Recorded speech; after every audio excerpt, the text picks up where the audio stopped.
बातमी पुण्यातून पुणे कॅन्टोन्मेंट परिसरामध्ये कपड्यांच्या साठा असलेल्या गोदामाला आग लागली। भोपळे चौकामध्ये 3 मजली इमारतीमध्ये वरच्या मजल्यावर ही आग लागलेली ही दृश्य आपण पाहतोय।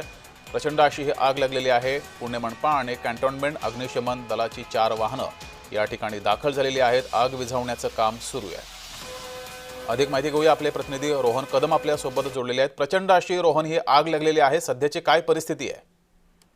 जगदीश, खरं तर 6:15 वाजेच्या सुमारास ही संपूर्ण आगीची घटना जी आहे ती घडलेली आहे। खरं तर कोंढव्यातील हा भोपळ चौकाचा भाग हा गजबजलेला भाग असतो आणि या भागामध्ये अनेक जण खरेदीसाठी रहदारीसाठी जी आहे ती मोठी गर्दी या ठिकाणी होत असते आणि अचानक पद्धतीने ही आगीचे भडके जे आहेत ते पाहायला मिळालेले होते। त्यानंतर अनेकांची तारांबळ जी आहे ती उडालेली पाहायला मिळाली आणि वरती कपड्याचा साठा जो आहे तो ठेवण्यात आल्याचं माहिती मिळते, कारण खाली काही दुकानं आहेत आणि त्यांचा साठा कपड्याचा वरच्या मजल्यावरती अगदी टेरेसवरती जे आहे ते ठेवलेले होते आणि तिथून ही सगळी आग जी आहे ती भडकलेली पाहायला मिळत होती। त्यामुळे मोठी तारांबळ अनेकांची उडाली, परंतु पुणे महानगरपालिका आणि पुणे कॅन्टोन्मेंटचे अग्निशामक दलाची वाहनं जी आहेत त्या ठिकाणी तात्काळ रवाना झालेली होती। 4 वाहनांच्या माध्यमातून ही संपूर्ण आग जी आहे ती सध्याच्या घडीला विझवलेली आहे। जी मात्र रोहन, काय नेमकं कारण होतं या आगीचं?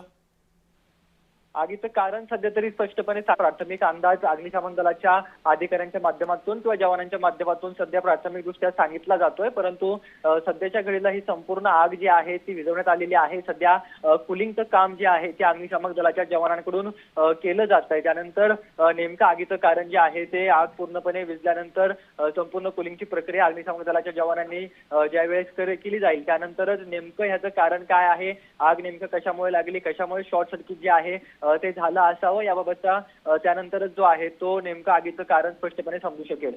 ठीक आहे, धन्यवाद रोहन दिलेल्या माहितीबद्दल।